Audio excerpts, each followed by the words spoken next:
Big time. Time for a show now. Watching. Yep, it's about that Time for a time. show now. For what? Big time? Big time. It's time for a show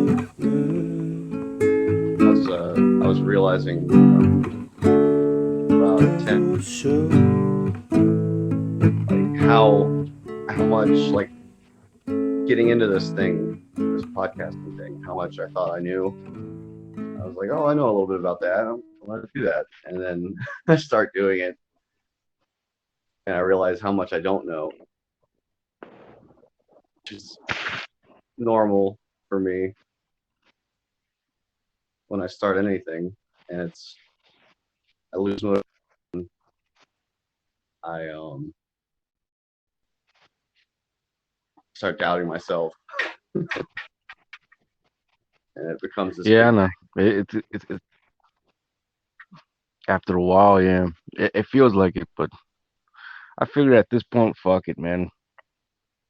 I just keep doing Yeah, it. if you know what I mean, you'll get motivated again because it's just like if the things that you know motivate you, the good things that motivate you are also there's also bad things that motivate you. I mean, sometimes you know what I mean. You need bad things because Jesus is his name. And I have these things that I have to do, that I've told myself that I have to do, like editing for me. That's a big one.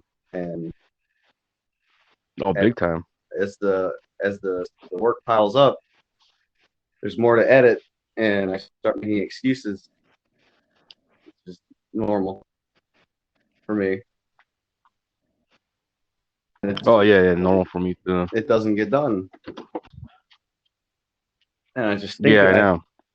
think about it. I think about it. And I'm like, I just don't stop thinking about it, and nothing gets done. And then I talk Can't about stop, won't stop. it. Yeah, yeah, I know. That's the worst part. Piling up. Mm-hmm. There's more hope into doing this than you know what I mean. Going to work and just you know what I mean. Putting down, doing labor and shit, and then and doing someone else's bullshit. Hmm. I mean, I don't know. There's more hope to doing something that could be successful versus being stagnant and being like, oh, I'll take more responsibility into something that I guess I have to. Yeah, something I mean, it may be guaranteed that you make money every day doing that thing, but it doesn't go anywhere. Yeah, It doesn't have any, every day's this. yeah. Yeah, every day's the Mm-hmm. same. More rules, it's just more expectation for the same shit. It's like, why is it changing now? Why has this become more of a priority than the things I want to do? Yeah, I understand that completely. And it's just like, I don't know, man. I don't know anymore. I don't want to do this. I can't stay. Those things you don't like, they Hmm. motivate you, man. Shit, I've been motivated for 2 years now. Not really, but I'm trying. I'm thinking about taking out my bed and just setting up Bowflex. Yeah, we sponsor Bowflex now. Feel the pain. Yeah. And people always say the trick is not trying so hard, and it's just like, that's impossible. When I've been trying so hard. I understand. I just don't. I wish I could say how interesting I mean it right now. I know. Same here. Same here. Fuck.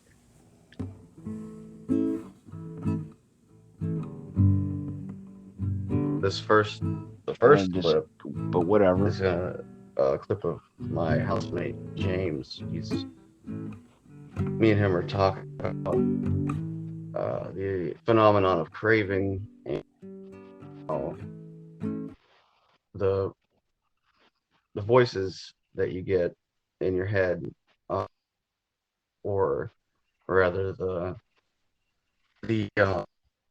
he calls them phantoms that tell you that you need That's fancy. something to feel better, um, and how meditation increases the reception of those as well as the reception of positive things.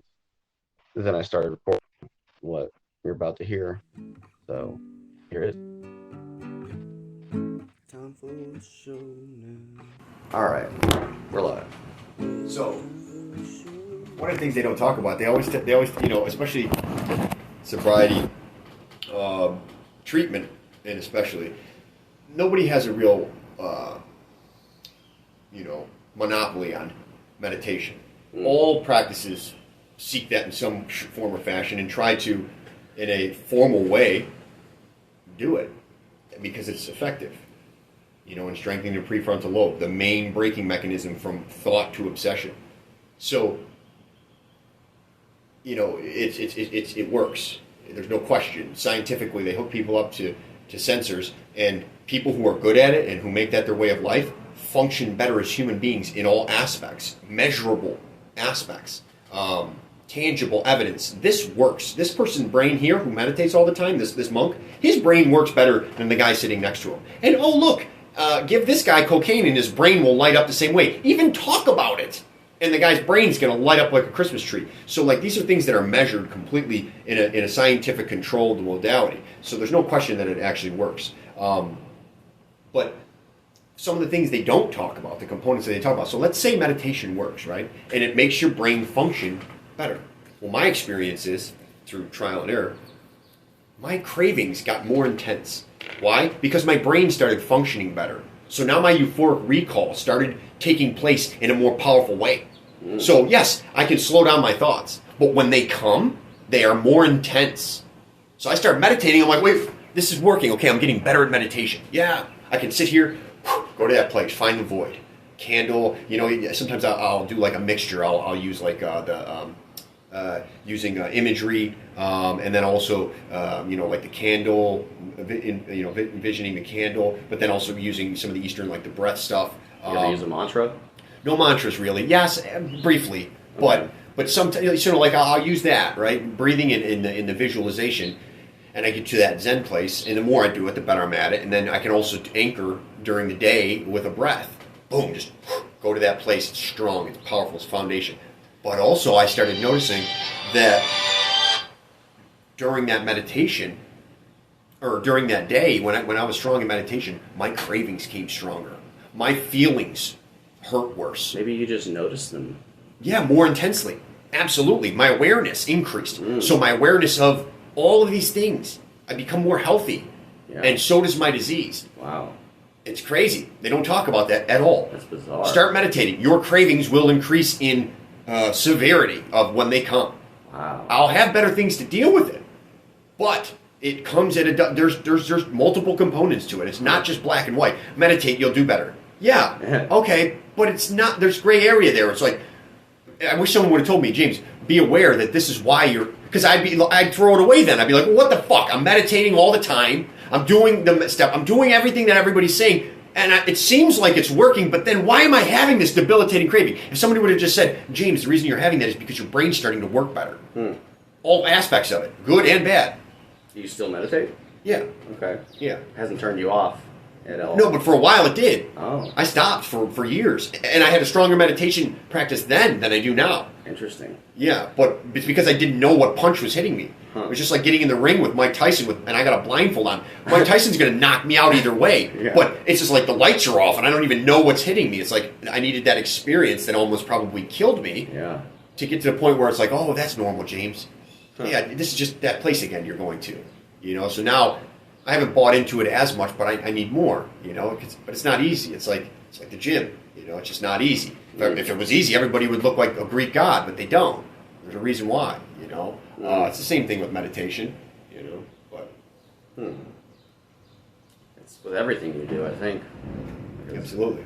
If you're not present doing whatever you're doing, which is very doesn't have to be anything hard. It could just be waking up, and if you don't become present as soon as possible, those thoughts, those invasive thoughts and controlling cravings, that stuff creeps in, and before you know it, you're outside smoking a cigarette on your phone, looking at whatever, trying to feel out of yourself because it's uncomfortable to be sitting with yourself for any prolonged period of time. And it stops everything. Everything just grinds to a halt. Even if you have to go to work, you don't want to go because you haven't done something or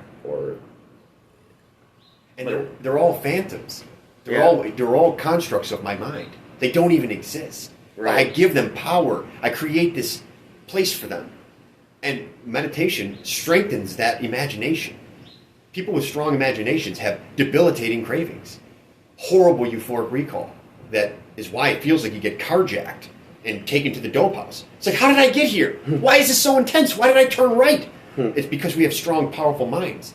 And it's tapping into things that are responsible for us as a species being on this planet. It's faster than pain.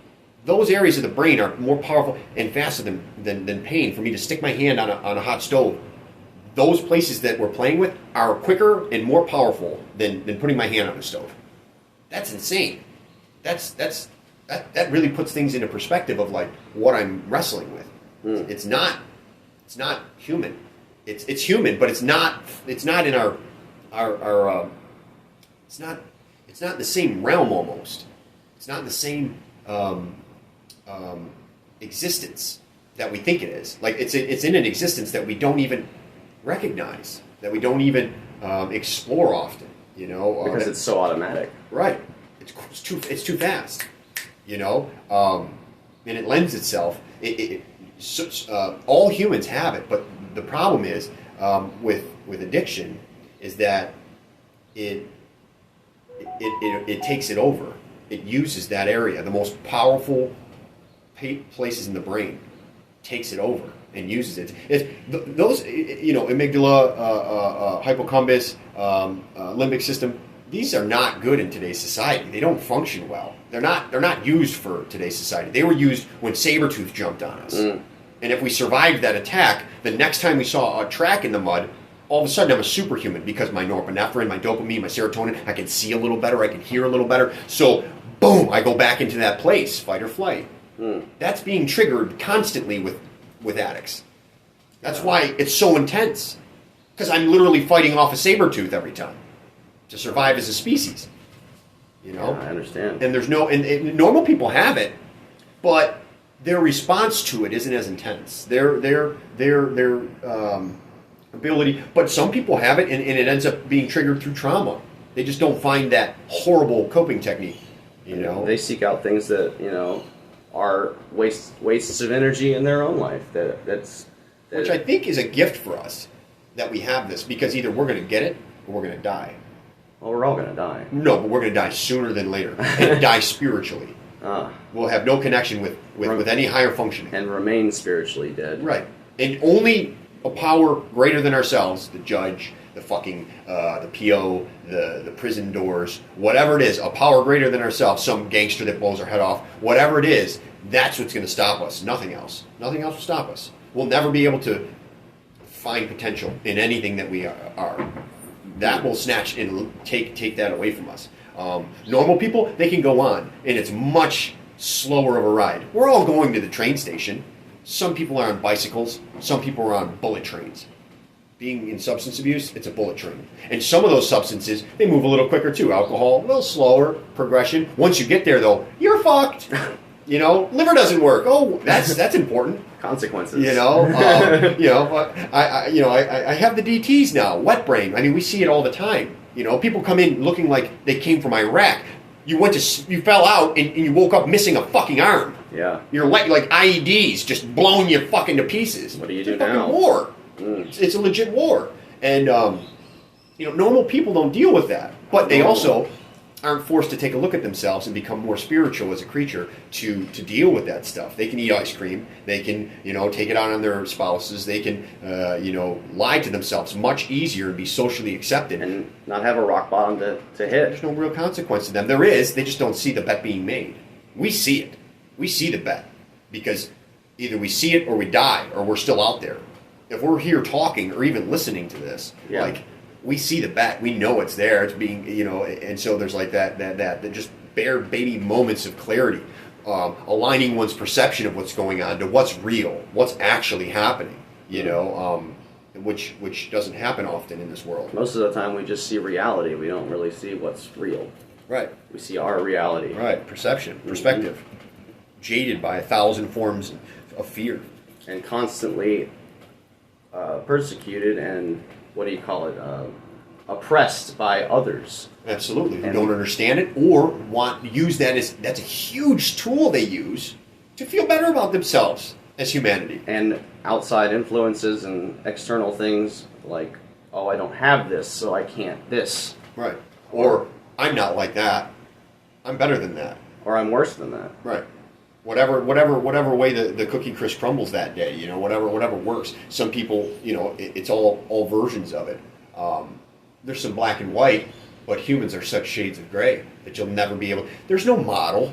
No. There's no model. There's no book. And that's why I think that if Save the Whales fucking keeps you clean and makes you happy, fucking get after it. Go save them, man. Yeah, if that's what you listen. If smoking weed works for you, if you like it, I love it. I may be a little jealous because I'm attached to fucking whatever it is, but the reality of the situation is if I take a moment and actually be true with myself and others and have honest care, altruistic care and concern for someone on an intrinsic level. I love does that make you happy? Mm-hmm. Does smoking crack make you happy? If you truly are happy, God bless, here's 20. Yeah. Rip one for me. It's just not ever in my cards to play that. My shit was revoked. They revoked my license to smoke marijuana. They revoked my license to drink normally. They revoked my license to watch porn safely. That's just for me. I know a lot of guys in the rooms they don't have that problem. I try to talk to them about it. When I'm done, I'm done. Yeah, it's just normal. And for me, it is not. Yeah. We're all different. And it takes a certain circumstance to, I guess, light the fire on some of those things. And that's unexpected. You can't see that coming, and you never will, no matter what it is. And you're constantly having this unlit thing that you carry around with you as long as you're carrying it. And I think that's where that freedom from desire comes into play that I'm looking into, and not having that candle, not carrying things with you, just being and walking. When you walk, you walk. You don't walk and carry. When you sleep, you sleep and you rest and carry nothing with you. And it'll give you more restful sleep than you've ever had. I'm sure of it.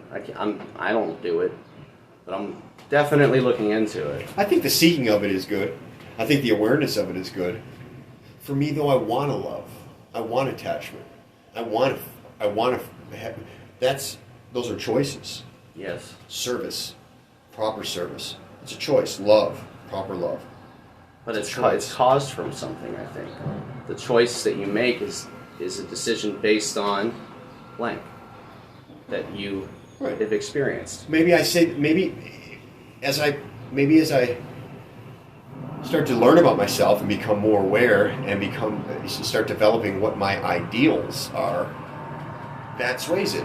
And maybe one of my ideals that I think is genuine and is something that I truly believe, maybe that aligns with suffering based off of the risk of love. It could be. And I'm not trying to, I'm not here to argue that point. I'm just interested in where you're at and how you see it. And this garbage truck right here. I feel like that garbage truck sometimes. There's nothing like hot garbage and dumpster juice on a nice balmy. What is this? A Monday? Someone's got to do it. Yeah. Garbage trucks reek 24/7 down here. Like at least in the wintertime back home. They got to get maintenance every now and then. So imagine the guy who has that job. Shipping that slag. I think gets paid pretty good. Yeah, they do. They get paid good. It's probably mafia owned. I wouldn't know. There's been a few bodies. I wonder how many bodies have been in that dumpster. If you don't live in the city, it's private companies that pick up your garbage. Like in rural areas, there's a guy with a truck that's got some wood pallets that are up the sides that he just throws the garbage in. I respect it. I respect it. Pay a monthly fee. You know what's funny? 90% of all garbage, even recycling, they go to the same spot. They don't recycle. It's not worth it. When the money's good for it in commodities and things, then they'll start recycling again. But 90% of the time, it goes in the same place. Like, so everybody separates everything. And it's like, oh, I got to, and they feel so good about it. The reality is, it's going in the same hole as the other shit. That nobody looks at. No one. It's just building that big pile. They don't, until it's worth it. Until it's monetarily worth it for that company to do it, they don't do it. Do what? So recycle. Actually recycle the goods. Unless they have a buyer for the stuff. That costs a lot of money to do. Right. Yeah. So they have to have a buyer. They have to have the technology that does it in a way that's reasonable for them to do it. It's all money. If it doesn't make money for them, they won't do it. They don't give a, and then they get grants and all sorts of other stuff from the government saying, "Oh, look at how green we are. It's green, green, green." But the reality is money. It's all money. They don't give a shit. Nobody gives a shit about what it does. Is how much can it make them? How sustainable is it? As far as money, not the earth and anything else. Yeah, it's funny. I mean, people religiously, and they get a good feeling derived from it. But the reality is, they're doing nothing. They're causing more Put it suffering. in the same garbage can. It doesn't matter. They're causing more suffering than they think they're preventing. They're not recycling anything. You know, it's funny. Someone's got to deal with that stuff eventually, and it's going to affect them in the long run. So funny. I was driving home yesterday. I saw two baby little owls. So much fun. I got them recorded. I've been noticing a lot more wildlife lately, and these ones. The reasons why I couldn't realize, I was like, why are these little owls over here? They're babies, and they just learned how to fly. And it rained hard yesterday, so their flight feathers must have been wet. So they weren't flying great. They could, but they were like, as soon as he flew, he stopped and perched and was just sitting there looking at me. And their hearing is insane. Like, you got worn out, dude. I just like touched the. He looked away from me, and I just touched the window thing to take the button off the locks. Yeah. And he looked right at me. Wow. From like 20 yards, just touching. Yep. He heard it. So amazing.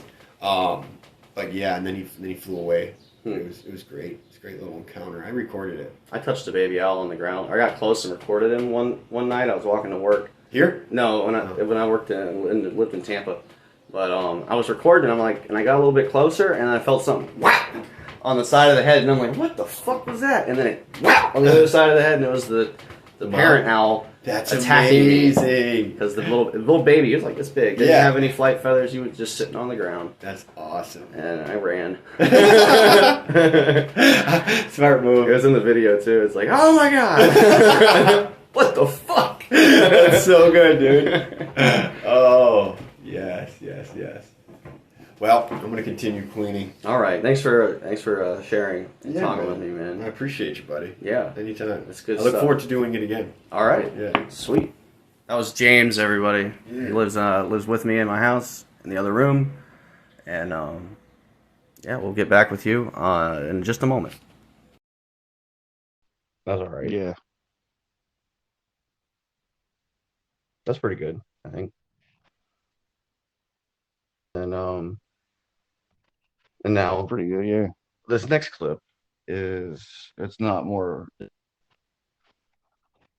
really a clip, but it's a long clip of another person that lives here with me at this sober house. His name's Misha, and he's 20 years old, and he's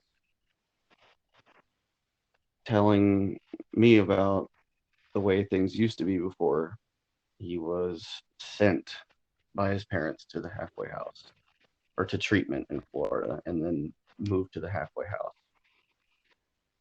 And he talks about his friends and how high school was. And just an interesting interesting guy, I think. And it's nice to see someone so young getting this thing early before anything worse could happen, or any other exposure to harder drugs or Oh yeah, ways of life. yeah. I find it crazy that it's just like you hear about certain people's trials and being like, yeah, I went through it when I was like 20 years old.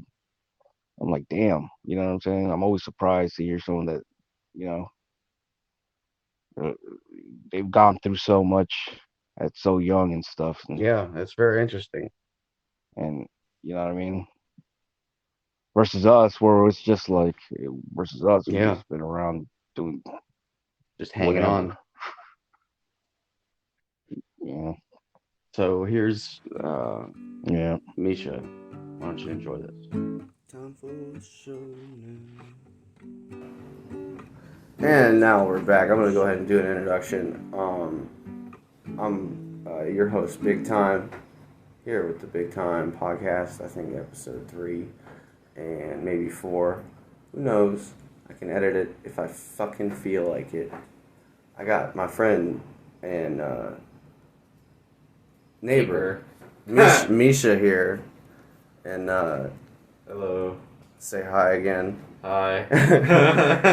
He's Pretty good. he's living here halfway with me and doing the whole sober thing, which is very encouraging because this guy, he's 10 years younger than me, and all he did was smoke a little pot. Isn't that right? Oh yeah. I forgot. Why don't you give us a little what it used to be like Oh, before you got here? I'll be honest. I was just, I was kind of off the rails with the pot thing. I mean, I needed some good work ethic and force, but like getting help and other than that, my parents thought it'd be an excellent idea, which and pay on actually doing it now, it seems alright. But sending me from Texas while I'm physically recovering from a fractured knee to Florida to go to what originally was just going to be a rehab center turned out to be what was it? It turned out to be an 8-month vacation. Whoa, you've been here 8 months? 4 months. Gonna be moving out in August. Okay, Yeah, that's my birthday. it's really. Mm-hmm. Oh, what day's your birthday? 24th. Happy early birthday. I'm not gonna be here for that long. I'm All gonna right. be here till maybe the 1st or middle of July. Who knows?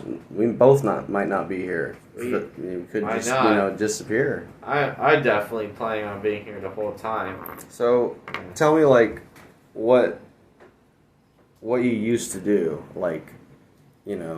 for friends, for going out for fun, video games maybe. No, I know video games for sure because we talked about that. Well, surprisingly, I play consistently the same games and play a few indie games that were free. I can't recall much, but what I did do most of the time, more than video games, was just watch a bunch of shows. I binged pretty much the whole semester, watching Dragon Ball, Super, and Z, the whole saga. Like, Super's pretty good. Super is It's funny. what's good to it's a good show to rewatch. With all the action, so to say, at least certain parts of the show. You got the whole really hardcore action. Mm-hmm. I mean, or just The animation's top notch. Animation's great. Yeah, Akira Toriyama, great guy. Yeah. As far as that goes. Also made a Dragon Quest. I mean, no doubt about it. But the writing on that is horrible. Or for at least game 11. That was. So you had friends over there that smoke pot? Oh yeah, I did. Were those friends the only friends, or? Let's see here. A lot of my friends are from high school. I just caught up with somebody who went on a trip to Colorado. They did a bunch of skiing there. That was pretty much their sort of spring break. Not spring break, some sort of break they had. They went skiing up there, came back.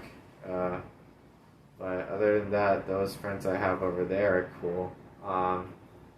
What else?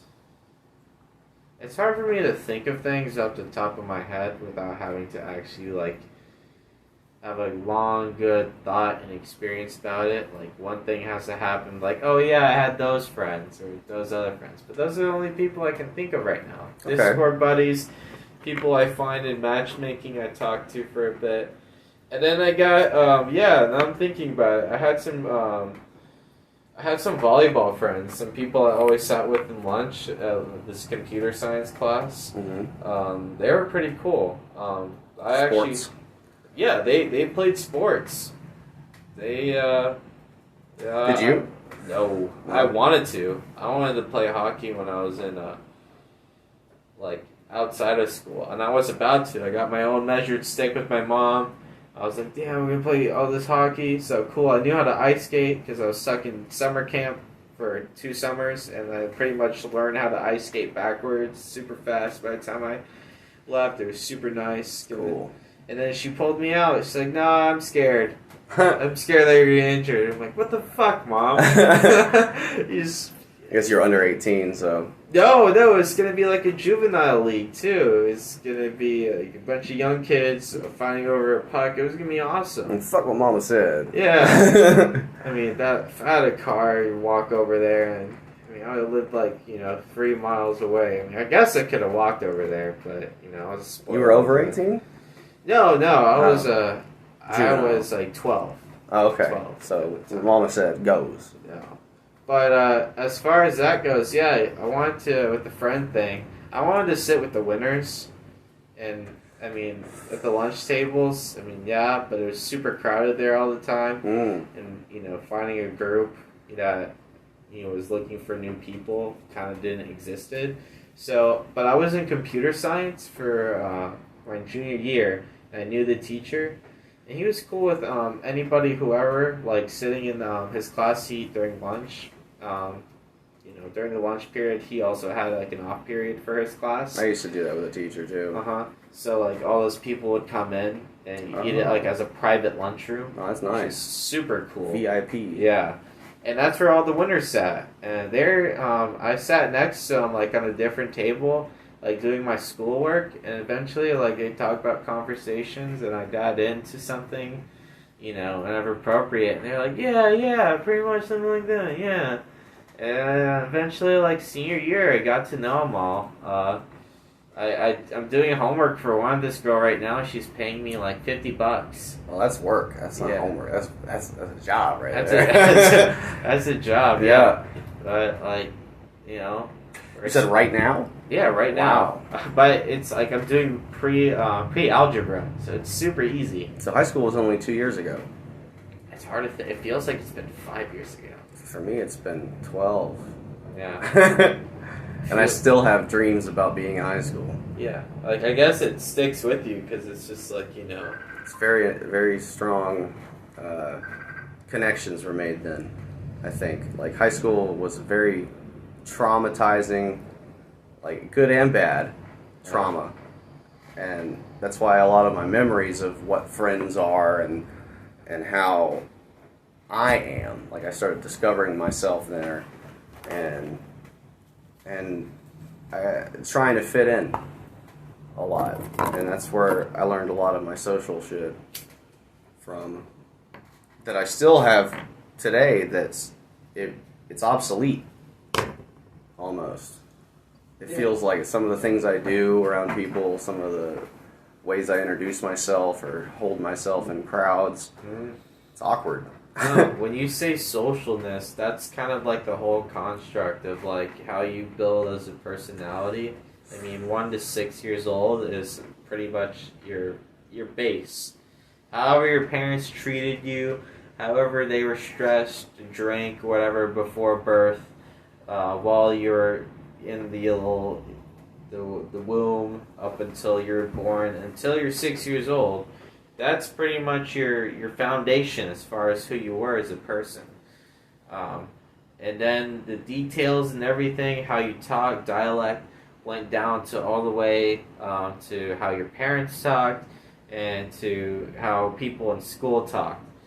Your peers. Yeah, which sucks because when you What do you mean? well, when you go and switch schools 7 times. Oof. Yeah. I've done it once and it was hard enough. Yeah. Throughout in Florida. Ugh. And then you're moving, and this is like from preschool to like kindergarten to first grade. New friends, new Second friends, grade. new friends, new Yeah. friends. And moving to Texas finally, that's sort of when I start remembering I see. how my interactions have gone. Interesting. And it was super rough because you get this Florida kids who move to like 5 different Florida places, then go straight to Texas. You don't know really how to talk to people, and you're super hyperactive, and you're like, people can't just handle you at all. Like it's quite interesting, but of course you find that equilibrium, and then eventually when you hit that equilibrium, it's great. Up until like you go home though, and your parents start speaking in Russian, and it's a totally different mood, and it kind of kills the mood. You're like, damn, everything contradicts when Like you go home. Double life almost. Yeah, Oof. it is a double You're life. exposed to that at such a young age. It's got to be confusing. Double life is definitely the word for it because you have a hard time like pleasing your parents and then pleasing your teachers and peers. Like, it's very hard to find somebody who has a lot in common with you when you do have, you don't know what's common. Everything has to be common. Like, you get desensitized a little. Yeah. Well, sort of. I mean, at this point, you pretty much know how, I mean, I guess this is with everybody, how, what parents want, what kids want, what certain demographics want. Expectations. As far as how you act. Yeah. Yeah. At least you have a general idea. Because you see the social norms at the places that you frequent, like school and home, and you I guess, either conform or you don't. Yeah. Well, the word conform nowadays, But you conform to one or the other. Let's Yeah. put it that way. But, going until high school, I was still, trying to get a hold of things as far as to how to, like, act properly. And I didn't really get the handle of it until, like, senior year. Yeah. Which was Tell like, me about it. When I stopped working on, like, academics, like, I took 7 AP courses in junior year. And I passed all A's on all of them except for, except for history, because reading out of a textbook, that was the hardest. What's up, there? Yeah. Yeah. You want to say hi? Hi. It's Nick, everybody. Say hi, Nick. What's up? Nick's going to be maybe a surprise guest sometime soon. Yeah, we're talking numbers. Yeah. So, his people has to get in touch with my people, and we'll go from there. Yeah, we'll see. All right, Nick. You can pretty much interview, like, we got, like, 50 people? You can pretty much interview this whole block, and then more people come in. That's the idea. And then what's going to be neat is people who don't know people here will get to know, like, a basic, fundamentals of who these people are because they're putting themselves out there. And it's going to be, I would like to see, I lost my train of thought. Just went. Yeah. I would like to see, like, the results, not results, but some sort of, like, comprehensive, I use that word a lot. Let Let me just take a second. Go for it. Hmm. If anything, we can totally edit this. Mm-hmm. Yeah, no pressure. Like what we're doing right now with you and me, we're discussing, we're just talking. You know, you're telling me about yourself. I'm relating to it. And when someone listens to this from this place, they're going to know who you are because they've seen you around. And they'll be like, oh, I can relate because he lives here. I live here too. And that other guy who's interviewing him lives here too. And I've heard him say something about this podcast. Maybe I'll just listen a little bit longer. And who knows what could happen. They could find something in common, like we were just talking about. They already did because they live here. There's automatically something in common. So the listener, whoever they may be, is going to feel immediately immersed to a certain degree. To a certain degree, yeah. Very, very baseline. If anything, if anyone like happens to come across, Cameron Villas and they find all these podcasts that like came from there, it's like, whoa, this is cool. I want to be on that. Yeah. That would be something. I got something to say about this. Cameron Villas exclusive guests in the future. Yes, yes. I like the sound of that. Yeah. That's definitely something. Mm-hmm. And then maybe branch out to other halfway houses in the area and so on and so forth. Get into intergroup, possibly, and start interviewing people in the rooms. Make a podcast about, like, undercover AA, if you will. Like, because it's, like, in AA they say it's based on attraction rather than promotion. So instead of promoting AA, I'm going to not talk about it directly. And the only people that are going to know are people who know the people I'm interviewing. And that'll just get bigger and bigger and bigger and bigger. Yeah. As the net grows, it's kind of like, I don't know, shooting a drag net or Pyramid scheme. Yeah, a reverse pyramid scheme. Reverse. It's flipped upside down because I'm starting from the bottom, even though I'm, the big time podcast. This is a big deal to me, and this, as a matter of fact, the biggest deal I've got going on right now in my life, besides my son. And it's a stepping off point, and it's going to branch out. I'd like to see it branch out into like a giant upside down pyramid that's perfectly balanced. Upside down pyramid. Yeah. Yeah. Because it wouldn't weigh. It's heavy stuff sometimes that we talk about on here, but it's generally gentle. I don't force anything on anybody.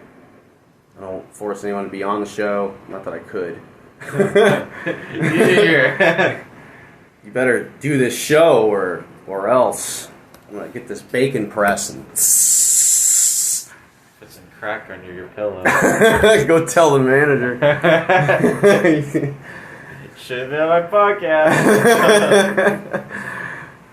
Yeah. Anyway, What was I talking about? Shit. My train of thought too. we were discussing. We were on the word. I don't remember. Fuck. No, that's not. We didn't say that. We didn't say that on the show. Oh, sorry. Frick. Cool. I'll edit it out. Darn. So, let's just go from where we're at now. Being here. Do you like it? I know you didn't like it at first. Being young, being capable of learning things, and where I'm at with the opportunities that I have, I could be doing somewhat better because I have my whole college, at least up until bachelor's, paid for.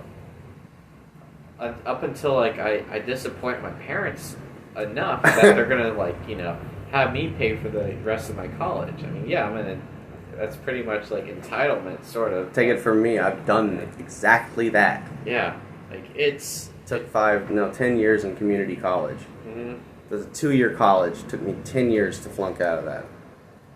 Just not going to class.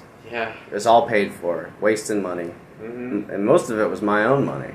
Really? Because of my trust that my grandparents set up. Yeah. So it was all paid for, and the college eventually was like, we don't want to take your money anymore if you're not going to go to class. Sorry, you can't go here.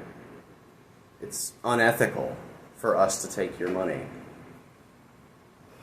So I ended up having to write a letter of reinstatement to the dean, and I did that, and then didn't go to class again. Are you serious? Yeah. When was this? This was 2018. No, 2017. Okay. I was 27. I didn't have my son yet, but yeah, I was still using, ripping and running, and that was more important to me than finishing. I finished one class. It was American history. 17 something, like when the Declaration was signed until 1860. Yeah. Reform. The American. Yep. And I loved it. I loved that class, but it was the only class I was taking, and I passed it with an A+, and then I went to go sign up for new classes, signed up, and didn't go. But I didn't like the teacher. That was my excuse. Oh man. She's racist. She repeats herself. I wanted the same teacher. Why don't I get what I want? That kind of thing. Racist teacher. That was my excuse. She was Yeah, racist? I said something she said, and I was like, nope, not going to be in this class. Man. Because she was black, and she was talking about... Oh, that's what it was. She was black, and she was talking about slavery in the 1860s, and she was real passionate about it. Oh. And I took offense to that, because it's like, you just teach this class because you feel entitled to. Bitch. And that was, one thing led to another in my head, and I was like, not going to do this. It's not right for me to do this. And I was gung-ho about not going to class, and I didn't. I was thinking of like some purple-haired, white, young female, some tattoos on her arms. No. She knew exactly what she was talking about. She may be a little off the rails as far as like racism, but she knew. I actually had a teacher like that who taught not American history, some sort of dual credit. I think it wasn't economics. American government. That's the word. Yeah, I passed that class with an A. Yeah. Yeah. And I had a low key crush on that woman. That's a freshman class, isn't it? It's more of a it was a senior level class. Oh, okay. Yeah, because you had to take American history and you had to take American government. For me, it was freshman. For you, freshman? Yeah, but I went to high school in 2004. Yeah, no, she was. You know. Yeah, she was a little old, but yeah, donk. Yeah, she mentioned how she like listened to like the Dead Kennedys and she was young. Sexy. Mess with her brothers. She lived in a small town. Like mess with them, like like pull pranks on them. Oh, okay. I thought you were like sexually. I was like, that's kind of hot. No. Damn, girl. Talking about that in class. Yeah, she was fantastic. I tried even like talking to her like a couple of years afterwards, but I only messaged like, "Hey, how's everything going?" And that's how it went. It's like, what the fuck am I doing? Yeah. She's like 20 years old. I had a chemistry teacher. I failed her class twice. Failed chemistry twice. Same teacher. And then the third time I passed it. And she was so proud of me. And she's hot, dude. Miss Crosby. And like she had this grin. She listened to the Bee Gees like in class, and she'd like shake her ass in the front of the class, like not even caring about. She wouldn't look at anybody. She'd turn around and just close her eyes and dance to the music. Like she didn't care. And the next year after I passed the class, I applied to be a student assistant for her. Got it. Ha! Nailed it. Not her, the position. And it was great. Yeah, I love that. Those women are the more that we need. Not fucking Lindas. Karens. Yeah.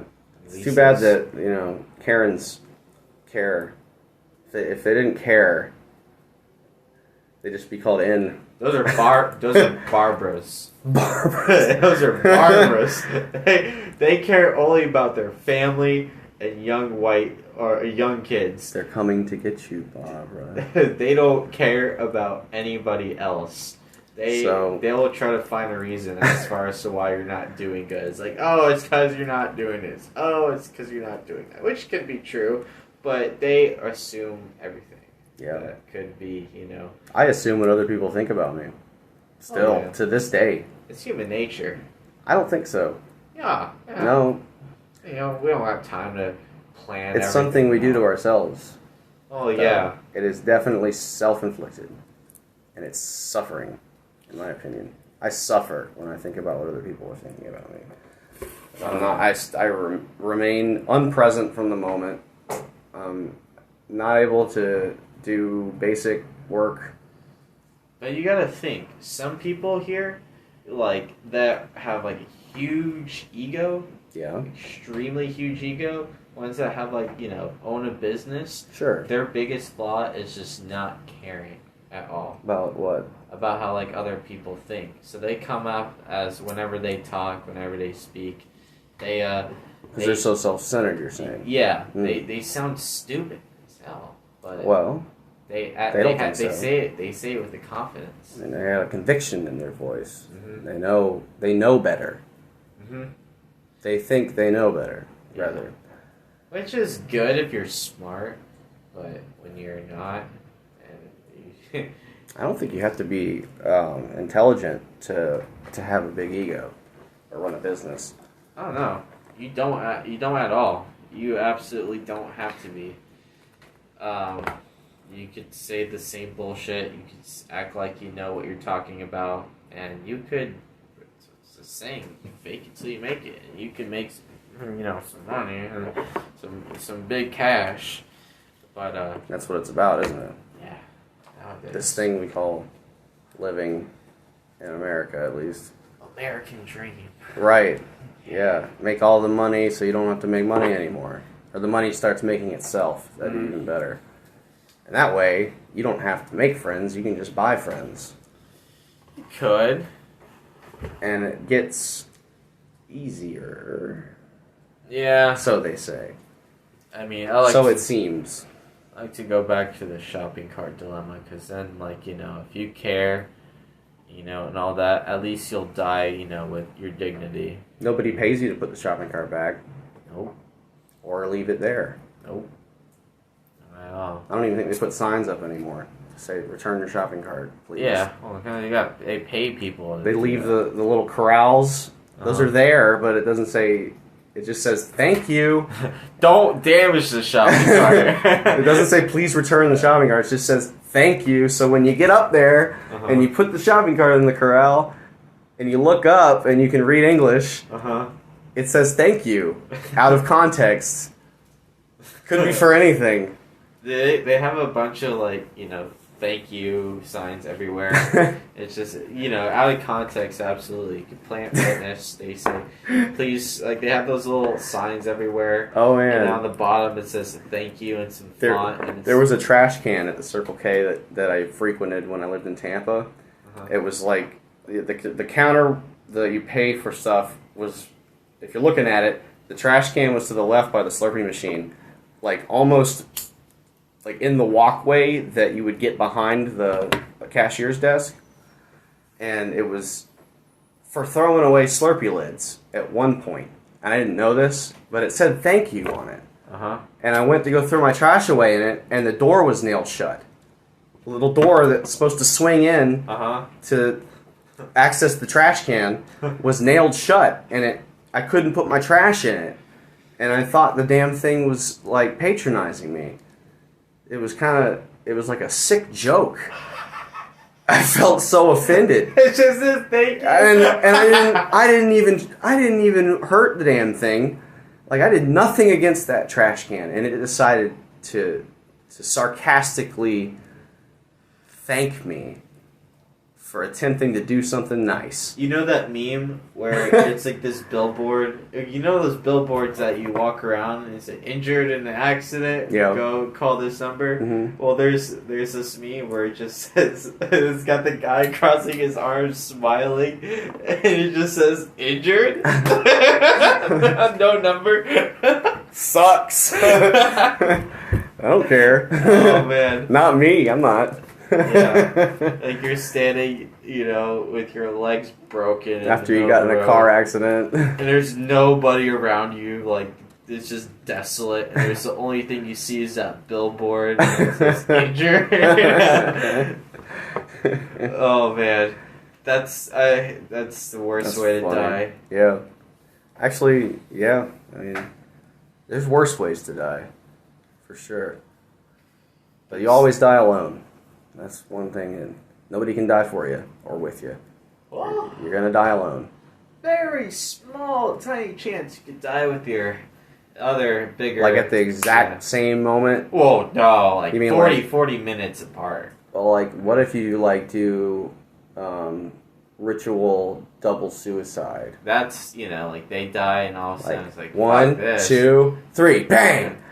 Put your heads together, Yeah. side by side, and get Yeah, like a high-powered rifle. yeah. Yes, Yeah. that would work. Okay, honey, I got the tools. But set no, the then shotgun. there would be a fraction of a second where the bullet was traveling out of your head and into hers, and you would die first. So there'd have to Imagine be getting 2 guns. argument over that. It's like, Right, no. like trying to figure that out with your spouse. Like, we gotta do this right, honey. Man. It's like, we've been working on this all week. Why don't you eat something? I've made dinner. No, just to be fair, I'd take like the cyanide pills and then just see whoever could handle it the best. And whoever dies first, Oh. so be it. Do you know how painful cyanide is to ingest? Yeah, You know what it does to your insides? I've heard. You read about it? It's bad stuff, dude. It's not meant for that. Like, it's not meant to kill people, like, humanely. Anything that will, you know, I don't know, mix it with some like night pills and mix it with the cyanide pills. I don't know. But I It's guess- bad. I guess pain's not really important if you're dying. Well, you know, the body acts differently, and people like die in a way where, like, you know, like, sort of. I think that's like shock, right? Yeah, you go into shock sometimes, but if you don't, like from blood loss, generally from blood loss, like if you just get, like say, you get cut by a saw at work, and it's just real quick, and you're like, oh man, it doesn't hurt because it was such a sharp saw, and you see the blood and it's coming out, hit an artery. You think you're gonna die, but nothing happens. Like, as far as like adrenaline getting released, you're just like, oh my god, I'm bleeding. And then you keep bleeding because there's no one around, and you're walking, moving, your heart's pumping. You're supposed to sit down and elevate your shit, but you're like looking for a med kit, and you're just bleeding continuously, and it's pumping out. And then you start to feel a little dizzy, and then your hearing starts getting like tinnitus, like, and your vision starts to fade out. You get a little tunnel vision, and you gotta sit down. Like you just had this overwhelming thought. Sit down. Just sit down for a minute. Brain's like, I can't do this. Can't move the body right now. You just gotta sit down. So you sit down. You start taking some deep breaths because you feel like you're not able to get enough oxygen, and then your vision blacks out and you die. Yeah. And there's, like, I don't know where I was going with that, but the pain isn't really important. You just saw your spouse's arm off. Yeah, the pain wouldn't matter. It doesn't matter when you're close to death because death is actually inviting. When you get close to it, it's like, oh, that sounds like a nice way out of this. Yeah. Seriously, it's something that is instinctual, like it's built into us. Yeah, death can't, like, if there's God, he wouldn't have to make it completely agonizing. Life sucks enough. Yeah. It's so much more painful than death is. You'll experience hundreds of times more pain living than you will dying. Yeah. It's like, I guess that's why people say, like, they did this thing where, like, you know, what's the most scariest thing that to you? And people won't say death. No. That's the number one thing. They'll say something else. I think it's speaking in front of an audience or something. Mine's like caves, darkness. Oh, like, man. Complete pitch black with Yeah. noises in it. Yeah. If there's auditory shit coming out of that darkness and I can't see it, even if I got a gun, I'm terrified. Yeah. And I don't even know why, because I can't see what it is. Mhm. I think what it is, and then I get this terrible picture of something that's not real, completely irrational, but at the time, it's pretty believable. Yeah. Especially like when you're young and you know you have to be home no matter what, or else your mom's gonna flip shit, and then you have to go through this, you know, forest that you get lost in, and it's pitch black, and luckily you have your phone, but it's like one of those cheap phones, like those like the slider with the keyboard. Oh, you got to shine the backlight? Yeah. Oh, no. And then you have to go through the forest. That's happened to me once, and I had to walk quite a distance, like through there. I remember I was in there for like 10 minutes. Pine trees? Yeah. Yeah. No, not sort of like that. Whatever native tree life is in. Probably pine Fort trees. Worth. And I found my way out. I found like some like street lights. I was like, holy shit! Yes. Yeah. The light in the darkness is so much brighter. Yeah. It's the only thing that matters. Mm-hmm. So, having that said, yeah, I mean, there's also like sounds of water too. You don't want to like step into like a stream and just like, you know, just fall, like, you know, hit your head or something. Yeah. I don't like running into spider webs. Like walking into them, you can't see them, and you're like, oh my god, is there a fucking spider on me? Yeah. And you start feeling them crawling, and they're not really there. Brown recluses, are they native? Yes. Yeah. Brown recluses and black widows, but they're both predatory. They hunt. Well, not really. I mean, I said that wrong. They don't hunt. They wait. Black widows, they hide in underneath like wood piles, in dead branches. Like they get in corners. Brown recluses get in corners a lot, and they wait for stuff to just happen to walk in there, and then they're like, and they don't come out. So, yeah, my brother got bit by a brown recluse. This thing's fuck you up, yeah. dude. Apparently he nearly died. Yeah. Yeah, because they like rot your flesh, right? There's starts with necrosis in your flesh. So it just starts dead tissue, and the dead tissue spreads nasty stuff. Yeah. Form of gangrene, I think. And it burns. Those things suck. Yeah. Yeah. Worse than a snake. That's evolution for you. I mean, And they won't fuck with you if you don't fuck with them, though. They're not like humans. Humans go out of their way to fuck with people. Like scratch somebody's car when you're driving. Some people will chase them down. As far as like, you know, not even for like insurance, but like, oh, you did this, okay, and then they'll like speed past red lights and like until they get the guy. So, getting back to the experience of living here. This is new to me too. I mean, it's my first year in sobriety, and I've been doing drugs for a long time. It's hard drugs, like a lot of them, daily. I didn't want to live a day without them, and you haven't gotten to that point. Nope. Your rock bottom was pretty shallow. Yep. And that's a good thing. Could be a good thing. Could be, you know, white chip wonder kind of deal. That's what I'm thinking. You seem like you got it together. You've changed since you got here. Yeah, I mean, I've gotten more comfortable around the people that I'm hanging out with. Me too. Yeah, like when you first meet these people, like you don't want to really like say anything. You kind of want to like mirror what they're saying, so like you don't get into a fight or like start some sort of, you know, confrontation. Yeah, and then it gets awkward, and then you can't really build like character with them later on. You kind of want to like let them ease and let you ease with each other, find a wavelength. That's my approach too for most of the time. Either I'll stay away from this person, or I'll be with this person, and then and that's how it goes. But once you warm up, though, it's good shit. In the long term, though, developing, I'd be lying if I was saying I hadn't, improved. I mean, just maybe very little bit, but yeah, I'm getting there. I still have a hard time talking with women. I think you're doing great talking with me, though. Yeah, no, it's I mean, with you, you're absolutely, you got a lot in common. Yeah, that's for sure.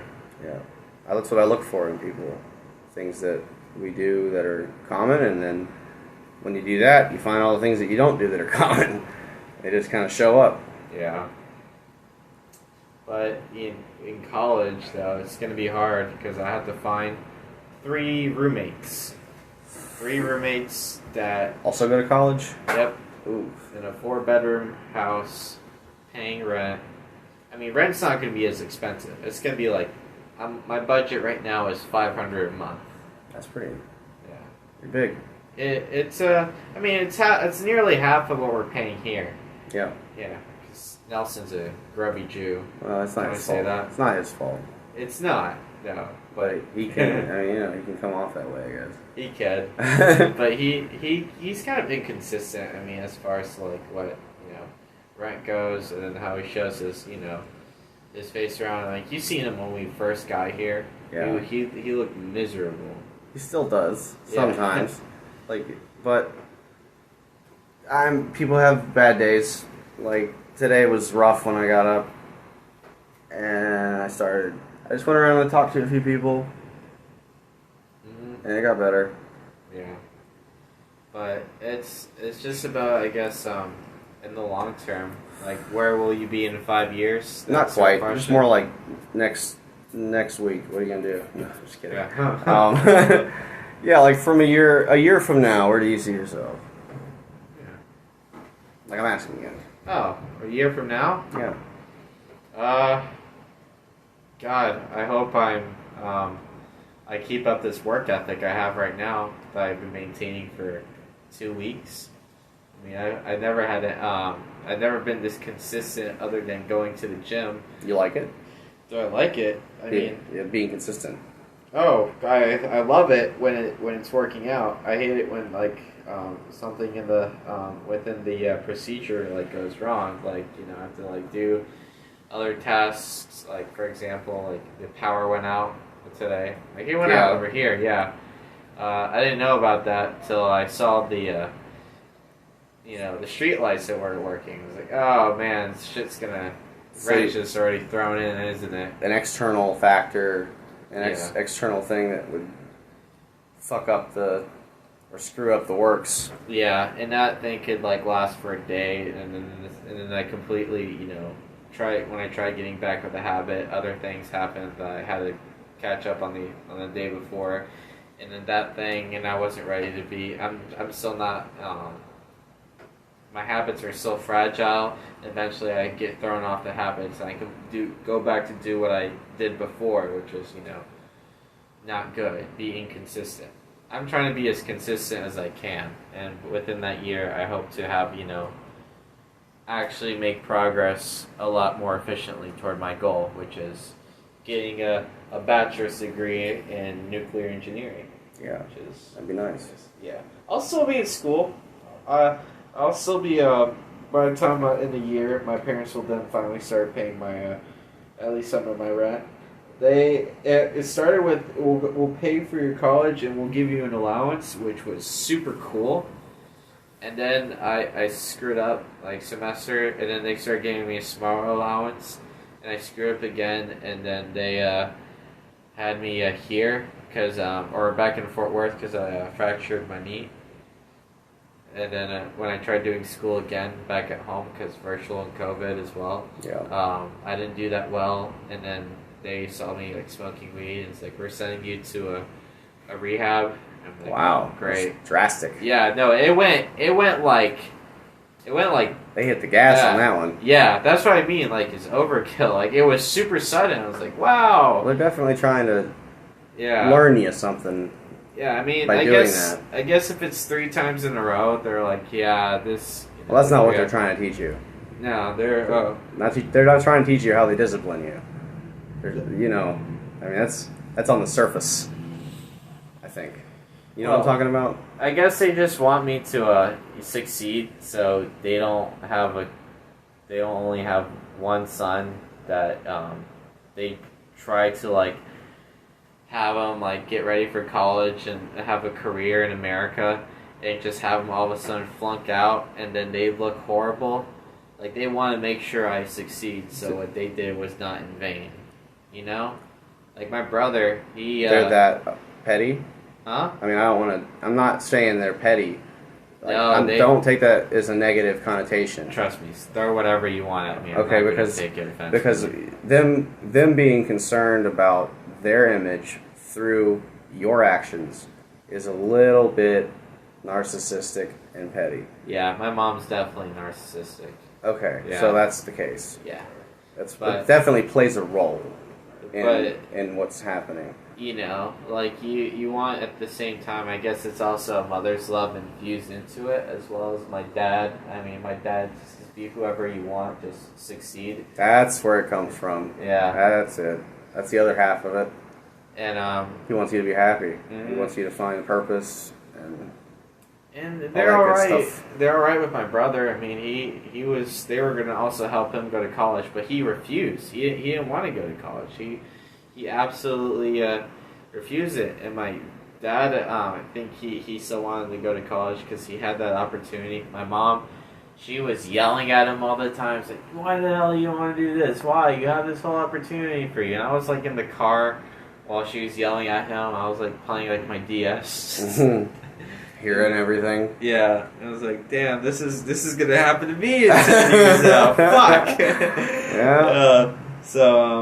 And then sure enough, like 5 years later, they're like, okay, you need to start getting A's and B's in middle school. You can't screw up. Like, okay, A's and B's. And then when I started doing that, I was like, okay, now you gotta make all A's. I'm like, oh shoot. Shit. Which was good that they did that to me. Otherwise, I would have been just spoiled and entitled completely and, you know, screwed up. Who knows what could have happened? Yeah. They could have coddled you and thought there was something wrong with you. And got you to see a doctor, God forbid. Yeah, well, they are doctors. All right. yeah, so that anything they said, they thought they were absolutely right. Yes. Which, In the household, it was the way it was. yeah, and considering that they had a legit doctorate in 1 psychiatry and 2 neurology. So you live with a Karen or I know. a Karen and a Donald. They knew what they were doing, though. They absolutely know what they're so doing. it may seem. Yeah, but when you have the money and when you have the knowledge, I'm guessing they just wanted to be safe and make sure I have my act together. And they're like, "You're going to Florida for treatment, and How old are they? You're paying for rent. They are 50 each. Both? Around 50. Yeah, early. So they're getting tired of taking care of your ass. Yeah, they you know, my dad. Rumor has it for him, my mom, and what he said vaguely, he's going to be retiring in 10, 20 years from now. Yeah, and they don't want you there. No, of course not. I don't want to be in between them either. That's a good that'd be attitude. It'd be a fucked up thing for me to do. Tell me about it. Yeah, I've done it. They need to live their life. They earned it. They came from the Soviet Union. Don't live in your parents' house till you're 30. Yeah. Seriously. You start doing bad things. I did. Mm-hmm. Anyway, that's me. So what do you think I think of the process here that I'm doing? Are the questions all right? questions are great. Yeah. What time is it right now? It's 9:51, almost 10. It's almost 10. We've been talking for 50 minutes. Yeah. Over an hour actually, because we got an extra 10 minutes. And it What's goes by like that. Yeah. That's pretty nice. Mm-hmm. I didn't really even think I talked this much at all. I didn't either. I'm impressed. Yeah. I guess just formulating words and making them into like coherent sentences, and then trying to remember what I was talking about is an issue. But like, Well, it didn't seem like it to me. 'Cause you were very fluid and flowing. You were in the moment. Like I was looking at you at one point, and like it was almost like you were glowing. Like it was weird. Like I was having a present moment. Like because you have to remain present for this thing to have a conversation with somebody and actually have a conversation. Like instead of me waiting to talk, I'm actually listening. The whole time you're talking, and you're doing the same to me. You're giving me back just what I'm giving you. yeah, And that's a conversation. Like, people these days don't know how to communicate, and I'm one of them. So, this thing is a definite positive tool for me to learn how to do that sort of thing. And everybody else who wants to be on the show. Like, I know you look a little bit different now that we're done. Trust me, I still have a lot of. That's like only like a fraction of the thoughts that I have. But it felt good to talk about it. Yeah, absolutely. Yeah. Oh yeah. I might start getting ready for bed. Yeah. I have to get up at 5 to do my routine. All right. Well, let's end this episode. Everybody, that was Misha talking once again. Of course, you knew that, but maybe you didn't because he doesn't really talk that much sometimes. So, Big Chungus. it's been a pleasure. It's been a big pleasure. Big Chungus be praised. God almighty. Let's hit the sack. You go to bed in your room. I go to bed in my room. Just have a good night. Good night, everybody.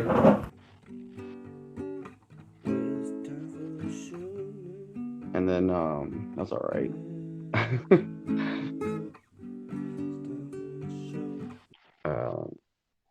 Yeah. And I've got another clip from Eric, who's another person who lives at this halfway house with me. He's recently got hit by a truck while he was on his bicycle and flew across the intersection. Anyway, I'll let him tell that story.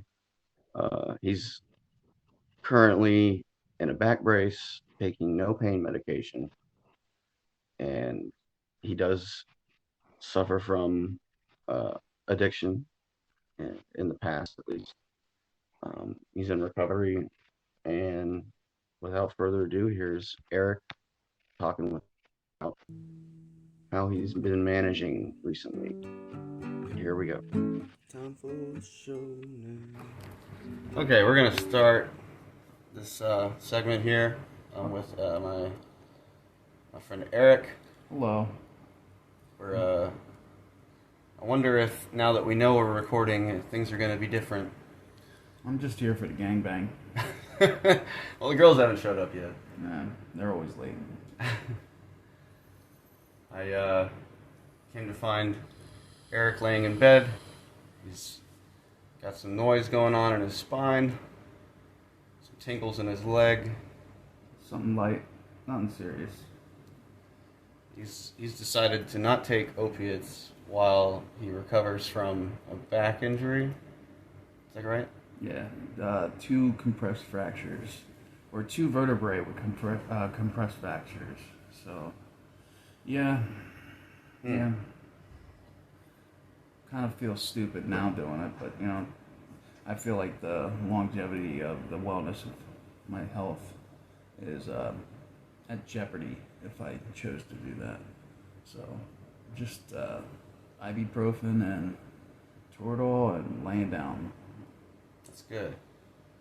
That's a tough decision to make because I'd take those opiates in a heartbeat and say, I'll be back to the halfway when I'm done taking them. Oh, trust me, when I was in the hospital, it was an option. But I ended up ordering like $40 at Domino instead. So, yeah. What are you gonna do?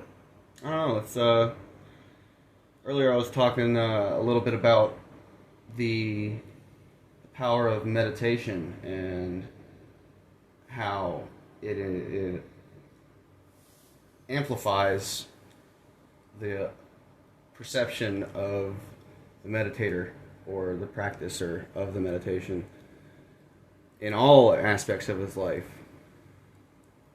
And this can be detrimental if one aspect or one perspective is, or one aspect of the perspective happens to be an addiction or a craving for, or desire, let's put it that way, a desire to blank, desire for blank. Well, for me personally, that desire immediately turns into an obsession, and that obsession just overwhelms everything else. It'll even overwhelm the pain. It'll make me feel I'm fine, as long as I, meet that expectation of craving, and then the phenomenon of craving just enhances. And touching that hot stove multiple times and knowing the consequence of it, I'm just tired of getting burnt. So. But that the whole meditation aspect is, like yesterday, I was laying in bed. I got my little Himalayan salt pink rock over there, glowing. It's illuminant pink glow, and my humidifier dusting out a little mist of sandalwood scent. Smells good. And you know what? I put a little bit of music on. I listen to a lot of Tool. I think I told you about that. And it gets me out of my zone. And then next thing you know, someone comes along and brings me back to reality, which we all need. But yeah, I like blanking out. Blanking out allows me to have a moment with my higher power, and that's always pleasant. It takes me away from the pain. So that's one of the ways that you're dealing with the pain. One of them, yeah. Another one is from time to time I'll talk to some friends via Facebook Messenger. They'll call me up on video chat. Mainly because they're probably nosy and want to see how I'm handling it. Yeah. And it's always good to see the face. It's not just a boring phone call. Right. It adds another layer to the connection. Yeah. Yeah. Makes the communication a little bit more Personal. Yeah. Present. Yeah. In the moment. Mm-hmm. Yeah. Still, you're talking to a piece of, silicone with a little charge to it from a battery. Yeah. Technically, I wish I could do that with everybody in the house right now. It's just like, because at this moment, now that like my meds have run out, which is like I told you before, it's like an enhanced version of ibuprofen. It's like I want to mitigate the movement. I want to just I have to sit here. I gotta rest. I can't keep moving around because I could be causing more harm than good. Tomorrow I'll see the doctor and we'll find out what's going on from there. How it's progressed. Or how it's regressed. degressed. Yeah, doctor visits always, for me at least, they're stressful. I get full of anxiety. Oh, forget about it. I totally get that. Yeah. Whether it's a dentist, doctor, it's never fun. Because you don't have no control in the situation. They control the situation. They control the information about you. And it's humbling. It's also, in some cases, it's very scary. It's definitely one-sided. Yeah. If you don't know the right questions to ask the doctor, you're not going to get the answers you need. No. They're just going to tell you, as best as they can, in layman's terms, what's wrong with you, or what you need to do, or what's going to happen. Well, for example, I feel like if I approach this doctor tomorrow and I go with the approach, I absolutely want to avoid surgery at all costs. I feel like the outcome of that's going to be surgery, so I'm going to avoid making that statement. And I'll just, you know what, you're right, have a list of questions. A list of things that I have noticed that I've done since I've been out of the hospital, and check myself. Is this good that I've done A, B, and C? And get a response from that. And I mean, you said ask him if this is good or bad. Like that's I think that's subjective to. Well, not subjective. It's good and bad, those concepts are kind of they're human construct. Yeah. We decide on what's good and bad through our judgment of whatever we're doing. Well, he's not going to really know what I can withstand pain-wise, but he will know based off of the CDs from the radiology department, the images of my CAT scans and MRIs. He'll be able to know what type of fractures I'm looking at. And how they've healed. That's if he takes more images. Oh. Because like I said before, who knows? When I moved this mattress in here because it's much more firm, maybe that's why I'm sore today, and maybe that soreness could be a distortion to the healing process that I've gotten with my 2 vertebrae. Who knows? Reality is you need physical evidence of certain things. You can't just go off of word, But he'll have a better idea of the type of movements I have than I would. I'm just basing it off of feeling. Like I said before, I think I told you earlier, with my legs being up and I'm laying here like this, my legs tend to get this tingly pins and needles sensation. Now, they were asking me that in the hospital, and that kind of I don't know if it was maybe just the moment of chaos that I was overlooking little things like that, but now I'm just sitting here with myself. It's like I'm noticing things like that. Is it the movement? Is it my head? Blood flow? Could be a bunch of things. Who knows? Yeah. I'm not Dr. Eric here. Just Eric. Just Eric. Yeah. Guy with a broken back. That's something I wouldn't wish on anybody. Unless it kills you, then, Yeah. Well, the funny thing is, to kind of segue away from the back, is the actual incident. Mm-hmm. The guy that hit me. Yeah. Like, he seemed like a good guy. Like, he picked me up off of the ground, which probably shouldn't have done. But I'm laying in the middle of a highway. I mean, I'm going to take that help. Yeah. But I'm also screaming in pain, so who knows? I don't know what's best for me. I want to not feel pain anymore. And then he carries me into his truck, And meanwhile, I'm still screaming in pain, And between the chaos of that and not even knowing where I am anymore, I'm just in this moment of feeling, and it was a scary moment. But somebody that lives near us saw the incident happen. I don't know if I told you about that. Yeah, I don't know anything about it. Yeah, well, he saw me getting picked up off the ground, and being carried into this guy's truck. He had his child with him, so he couldn't get out of the car. Okay. He was stuck in the traffic that was waiting for the chaos to go away, and he noticed within minutes helicopters, firefighters, and ambulances and cops were all surrounding the area. So talking to him, he's like, technically you're abducted. You should have gone anywhere. Wow. And the funny thing about the car ride is he was offering me like $300. Whoa. Yeah, you fell off the bike. And just to clarify things, I was riding southbound on Military Trail on a bicycle, approaching Lakewood Road, and there was this white F-150 just sitting at the stop sign. Now, I kind of slowed down when I was approaching this intersection where he was at the stop sign, but as soon as I saw the traffic he's looking at to his left, coming northbound, I decided to start pedaling harder because I didn't see him pulling out in front of that traffic.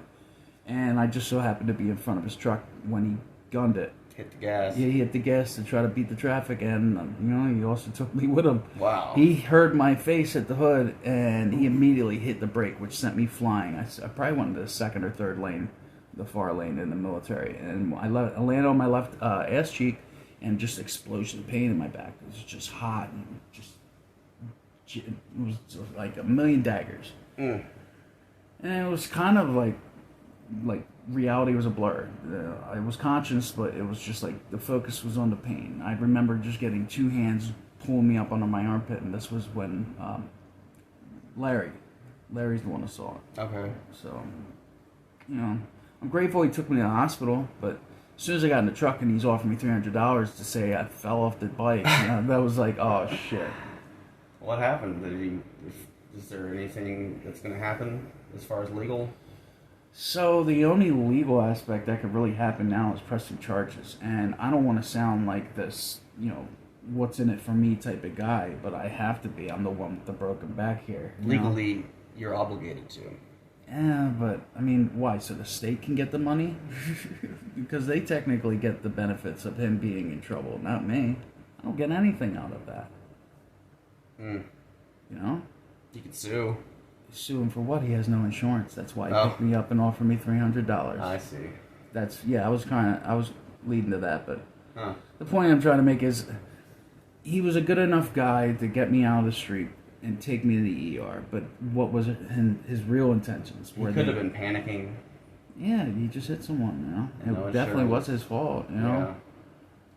He's been driving around for a while, I'm sure, with no insurance, Well, thinking about hitting someone. That's what the lawyer said. I did contact some lawyers, and they said like one of the schemes that are happening in Southern Florida is people, when they get their truck or car registered, they'll get the insurance, and then they'll let it run out. They won't pay it off the next month, and and it'll just forget. Forget, yeah, Yeah. quote unquote. Hmm. So that's what I'm dealing with now. It's keeping good spirit in light of the darkness of the situation. It's just an unfortunate situation. It's bad timing, bad place. Yeah. And who's to say that this could be my higher power testing my hunger for progression and bettering my life?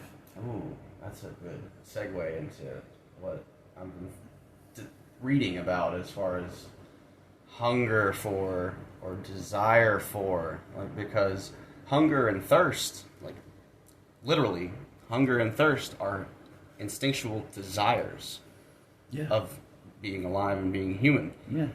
as well as sex. That's another one. Yeah, it's a desire. Yeah. And a hunger.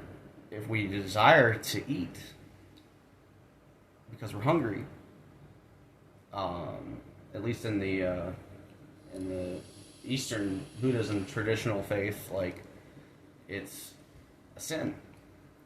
Yeah, you should be eating for the nutrients. You should be eating for the healthy benefits of it, not for the taste. And I mean, that's on the superficial level, sure, that's part of it, yeah. And healthy way. And I'm not saying that superficial is any more or less valuable than any, like, a deeper, Oh yeah. less superficial or under the surface explanation of it, and that's the cause of being hungry is not eating.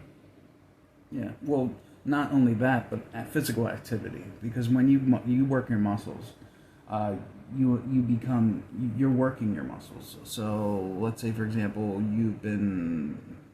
what was your last job that you did? McDonald's. I never went hungry. And that's not the greatest food. I mean, they probably have some things that you could probably pick at that are healthier than other parts of. Yeah, I don't No, think it's all so. fried. I try to greasy. give it the benefit of the doubt. Breakfast time, maybe. Like I'm guilty of getting the breakfast burritos. I mean, they're probably definitely high in sodium and all types of processed But what's your point? shit. The point I'm trying to make is, I know when I exercise, when I work out, let's say, for example, when I'm riding the bike, I'll put about an hour, 2 hours in. I'll come back home and my body, it's not just my stomach that's starved, my body's starved. Like, I just got done, putting my body through intense training. So I need to feed my body nutrients. It's not that my body's just hungry because I didn't eat. It's because I put it through some, stress. So let's say, for example, when you're tearing muscle and you're lifting weights, you want to replenish it with things like, protein, things of that nature. I'm not in that field, but I know that what I see through other people, and I see the benefits of the gains of it. And it no helps. pun intended, gains. Yeah. Pick And things up to put it down. if you eat for that purpose, then the desire is shifted from the desire to eat to the desire to Build. increase your Yeah. physical muscle mass and the desire shifts once again. Yeah. The desire to use that as a means to blank. Yeah. Anything. It could be. There's always an agenda. For your looks, well, that's true. Most times. I mean, unless you're a nihilist. No. What a nihilist? What is A a nihilist? A Well, nihilist is different than a Buddhist because a nihilist believes that there's no meaning to anything.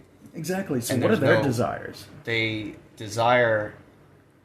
That's an interesting question because desires have no external value to anybody. There's like you cannot look at somebody else and say I want what he wants. Oh. You understand? Like you can't look at that basket of clothes on the ground and say that basket of clothes desires to have the clothes washed in it. It's an intrinsic thing. You must look within to desire outward. And so a nihilist, let's I guess unpack it a little bit. A nihilist would desire everything that normal people or non-nihilists like a Christian would desire. Like a Christian desires to be good and pure and spread the message of Christianity to other people. Light of the way. Right. They must not be free of sin for the most part and ask for forgiveness and live by the rules of Christianity in a basic sense. And so a nihilist, they believe that life is meaningless and that the purpose derived from oneself, like whatever purpose you have in life, doesn't really matter because in the end, you die and there's nothing. It's over. And so It's pretty dark. it's very pessimistic. Yeah. And you have there's this thing called pessimistic nihilism or nihilism, and that's it. You can start down the path of nihilism by being pessimistic, using pessimistic nihilism to be redundant. And I've just been reading about all this stuff myself, and I find it very interesting because I've gone down that path. I've been going down that path through my 20s and late 20s, and now that I'm 30, it's not that helpful to see things through that lens. No, there's no sense of hope, I feel like. That's it's right. It's just, what's the point in it? It's like, what's the end result, you know? And they would argue, doesn't matter. It doesn't matter what the end result is. It's just a perspective that has no. A nihilist will not argue with you because there's no point. Well, I mean, it's also a healthy approach in a sense because sometimes perspectives just don't align, you know, and it's interesting to see another perspective if you can in fact use that as a tool in your tool It's chest. definitely interesting to take a look at. Yeah, but I can understand why some people maybe. Do you think nihilists are born, or do you think they're formed? Like, do you think they're brought up to be nihilists? Like, where does that come from? I think it's influenced through other people, like and experiences with other people, relationships they've had. It's like an ends to the means, or I don't know if I said that right. Means to an end. It just eliminates all of the emotional necessary, like the necessary emotional. You don't have to deal with much anymore, I think. And It's easier. It's much lazier and easier. Oh, so to they're do that. super lethargic people, probably. They're dead. Yeah. They've given up on being asleep, being awake. It's just doesn't make any difference. Huh. And when you meet these people, you can tell right away, within a few minutes of talking to them, that it's over for them. They're fed up with whatever it is, and they've either submitted. I guess submitting and giving up is the same thing to everything. And most of the time, some homeless people become nihilistic, and it'll eventually lead to mental illness, I think, I can believe that. if not kept in check. My idea of nihilism was, did you ever see The Big Lebowski? Yeah. Yeah, there's that group of nihilists they had and killed Donnie. Fucking I haven't seen it in a while, but That was my idea of what nihilism was. Such a terrible idea. Like a cult? Yeah. Well, I mean, they were a clique. It was just, they all wore black and They were just like emo. You know? To an extreme, I guess. And it's often due to ignorance, I think. That's my opinion. I think that I was nihilistic because I was ignorant. I could say I was nihilistic. I was homeless for a brief period of time, and there were arguments I would catch myself getting into that I just wouldn't argue back with. You know what's funny? I was actually a bouncer when I was homeless at a bar, right? Mm-hmm. And I'd see people doing certain things, and instead of approaching them and saying, "Hey, you couldn't do it," I'd just look at them, let them know that I saw it, and because I would do laps around the bar.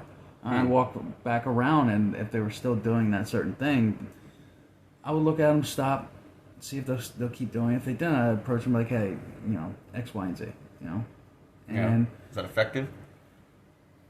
it was a more respected approach than my counterpart that I worked with. He would approach, chest out, cursing, Hey, motherfucker! Yeah, pitiful. Do it again. Wow. I dare you. I've never done that kind of work. It's after a while it gets old very quick because you don't make that much money. There's people that purposely come to the bar that look to make trouble with bouncers because it probably makes them look good with women, or Makes them feel better about themselves. Yeah, and it's really just the beer talking. Because there's people I talk to that were great people, and then all of a sudden they get some liquor in them, they're complete assholes. They have this super egotistical approach with them, and it wasn't fun. It was fun at first because it's exciting. You're a part of the clientele that works at that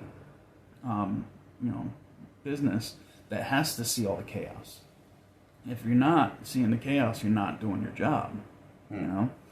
But I remember when I was in my addiction, actually, and I had stayed up for like 4 days straight, and I didn't even change my clothes, and I ended up showing up there. Greasy. Dude, it was New Year's Eve night.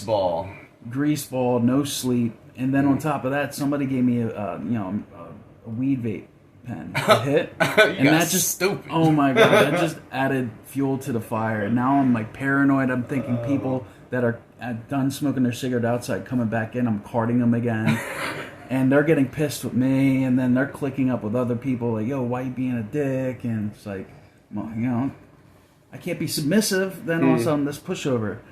I ended up walking out of the job that night. I told the guy, hey, let me get half a night's pay. Can't do it anymore. You can't do it. He's like, dude, I'm the only other one here. So you better call someone because you're going to be here. You're going to be the only one here. And, I left. But the point I'm trying to make is, like, it got to the point where, like, I feel like I maybe not had a nihilistic approach, but had a rational approach to it. Yeah, it'll that change that forced perspective that you have to take. Definitely, it doesn't matter what kind of forced perspective it is, but it will wear on your whatever, your soul. Yeah. I think, like, being the maintenance guy at McDonald's, I can relate totally. Yeah. Like, well, if you're at constant conflict with yourself too, and now you're being a bouncer, it's like, talk about overwhelming, like, draining of your energy. Everybody told me I was the guy who had to clean up after them, and I'm like, look, I'll do it one time because that's my job, and I'll leave. You get the sense that people are leaving a mess on purpose after a while. And they would, because they knew the time that I would clean the kitchen. And so they'd make sure that everything was off the counters. Like, this guy, James, I'd be sweeping the kitchen, and right before I got to the table, he'd look at me and go, and just brush everything off the table onto the floor. And he'd be like, here you go. Just helping you out, B. You know what, though? When you think about it now, you can look back on that and realize, regardless of what was happening in that time, that you're being paid. You're being paid for that time. Yeah, and I mean, him brushing that shit off was fine with me because, like, I saw it as helping him out too. Yeah. And I don't know if there's any sort of. It's a healthy way of calling him a dickhead, but he was funny. That doesn't matter. I was nihilistic then. I didn't really, but I was learning. I was learning about Eastern religion, and it was fascinating to me. I'd listen to that guy Alan Watts through my headphones while I was sleeping in the lobby, and it was the most.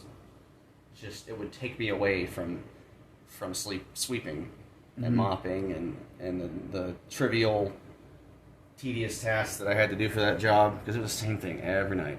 No, that's Same way. And sometimes it was worse, and sometimes it was better.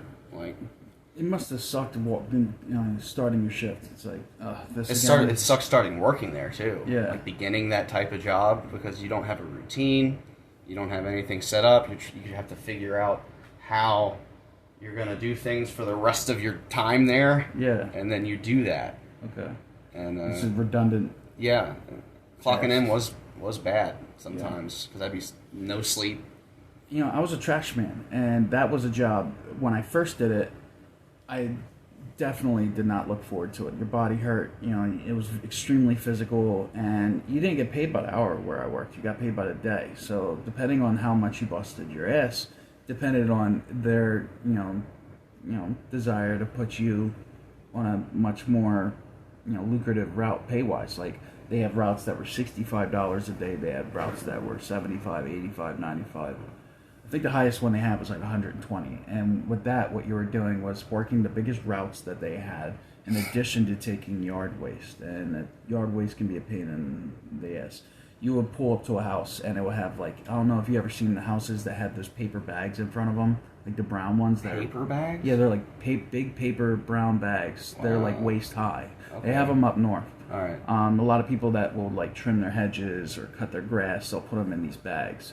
They're biodegradable. Okay. So if you did a yard waste route, and you take these, you'll pull up to a house that'll have like 50 of them, and they'll have wet grass, stuffed. Yeah. You know, they did a good job packing them.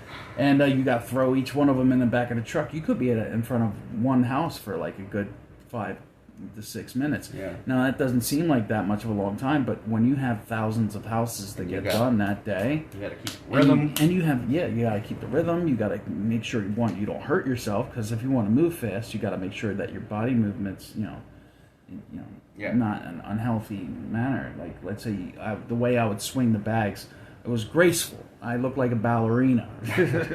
Much technique. Finesse. Just grab each bag, swing, just spinning. Get a little dizzy. But if a house had like 15 to 20 bags, I wouldn't mind taking that dizziness, because it would just bang that house out.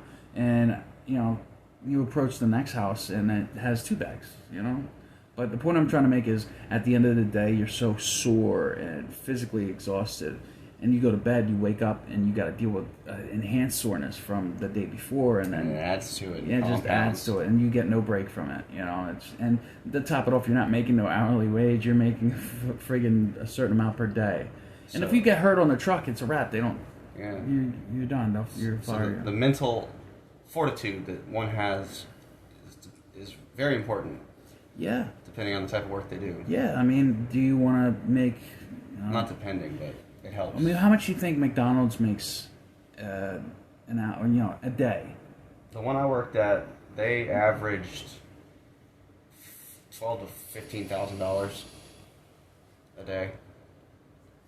Well, no, I mean Profit. like the employee. Oh, I made 12. 12 an hour? Yeah. All right. So at the end of the day, how much do you think you make? Like 120. Because I worked 10 hours. Before tax? Is that net or gross? I made I guess 110, 112. Yeah. I don't know. A little less than 120. Yeah, well, now that you put it in that aspect, I kind of resent working as a trash pit. Yeah, the janitor position was pretty sweet. I got to work at my own pace. As long as I got everything done, I could leave or just hang out for the last kill of time. Yeah. It's just that being a kid and being in middle school or high school or whatever, the stigma that came with being a janitor, Yeah. But I look at it now, it's like... I did this 2 years ago. Yeah. You really? Yeah. Where at? McDonald's in Tampa. So you were a janitor at... McDonald's it's called a maintenance technician. And it's the only position that does that. Okay. And what they do is they come in overnight. They start at 10 o'clock p.m. And you come in, you empty the trash inside and outside, and then your duties are to clean lobbies, bathrooms, windows, inside and out, parking lot, just basic pickup. I always thought the employees No, would take there's turns one guy that does all that. That must have been a big McDonald's. All the McDonald's do this. Really? Yeah. It's the only fast food chain I know that has a maintenance worker.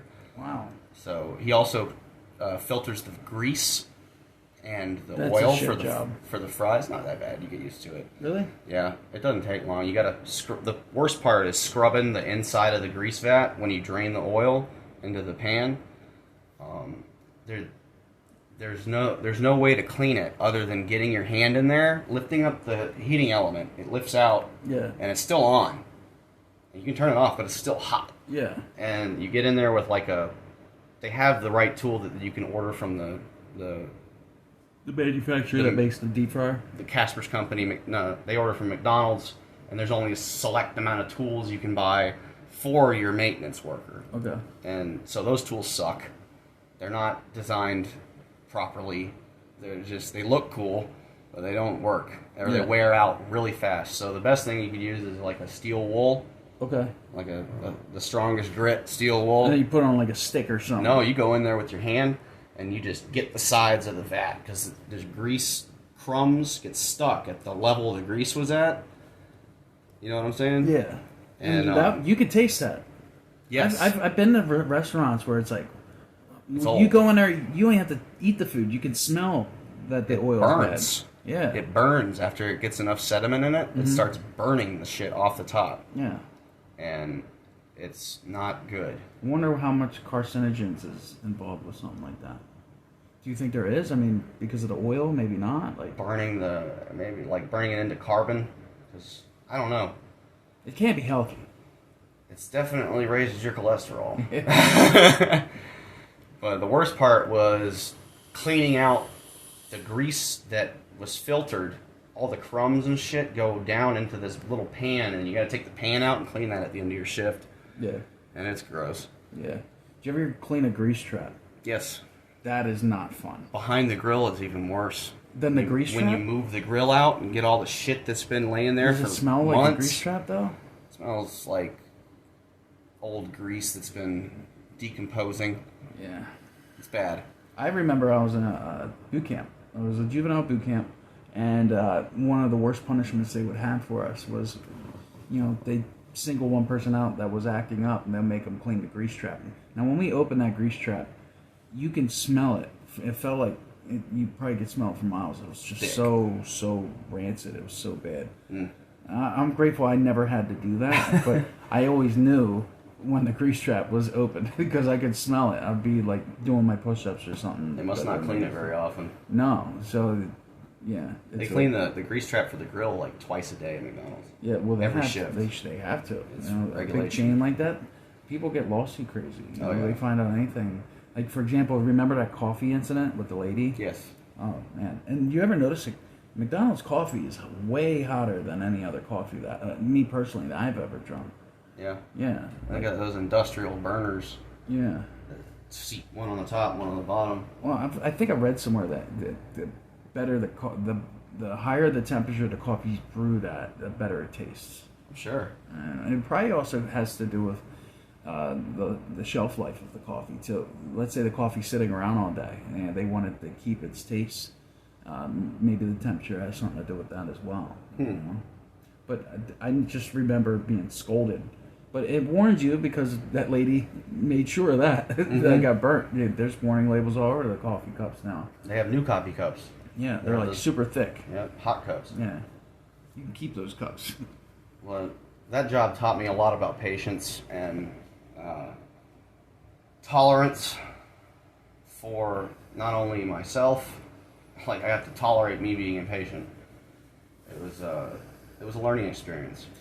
When you say tolerance, that has to go hand in hand with acceptance, right? For you, because for me, First comes acceptance, and then yeah, well, maybe I guess you're because right. I'm flip-flop. only viewing things with acceptance right now. That's because I'm in early recovery. Yeah. I don't know if you've read the acceptance part of the book yet. Uh-huh. I mean, I read it every morning. I love it because it will like bring me back to reality. That, well, one, I'm not God. It's Two. in the oh sorry. No, go ahead. It's accept the things we cannot change. You Yeah, know, courage to change the things we can. And it wasn't know the difference. Mhm. That one's like so. It's I feel like simple. it's more of like an overlooked script now because people say it so much. It's just like, yeah, I get it.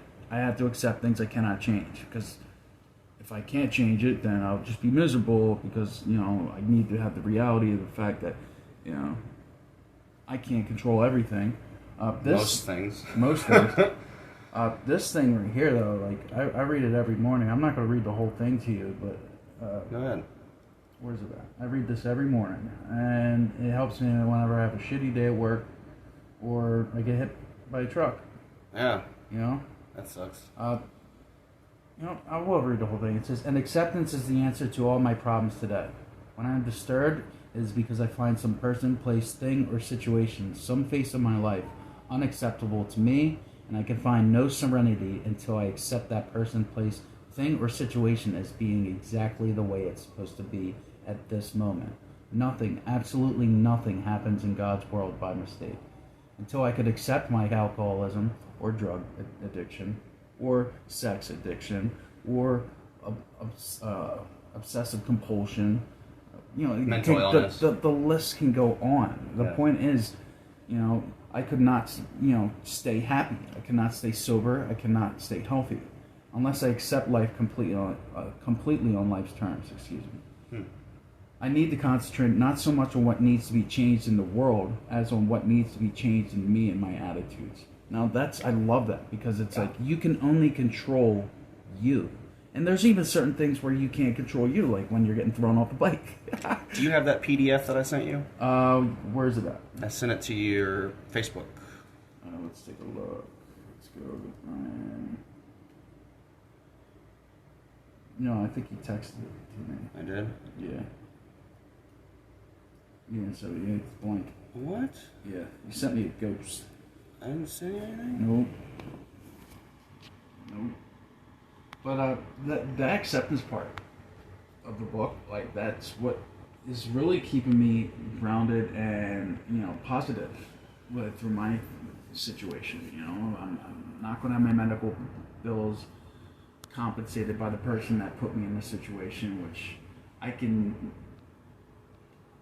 be negative about it, but that's not going to do nothing.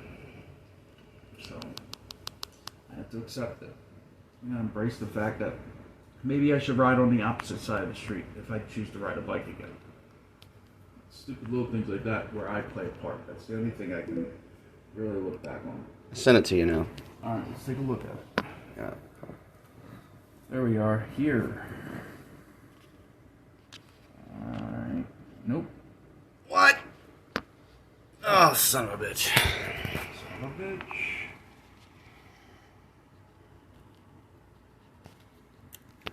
Darn.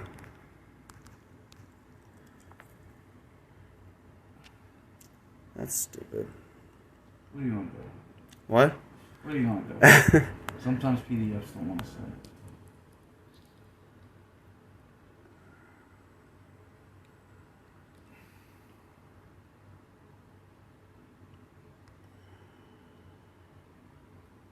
You have an email? I do. What is it? It's my name, ericweaver646@gmail.com. And now everybody knows. I'll edit it out. Alright. Eric Weaver what? At Eric Weaver 646? Yep. Yeah, I'll definitely edit that out. At Gmail? You said? Yeah, gmail.com. ericweaver646@gmail.com.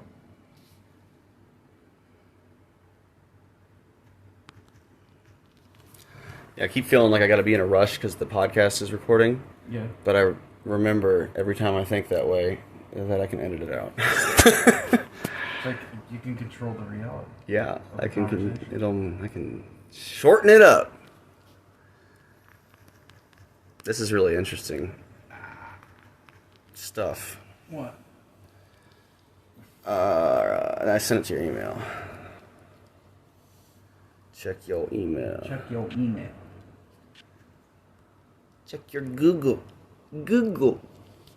Sounds like a baby's toy. Google.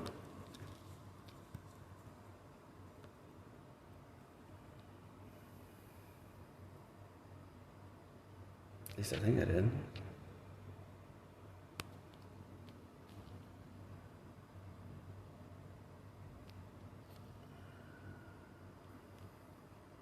The Wheel of Dharma is the translation of the Sanskrit Yeah, word that's it. Dharmakakra.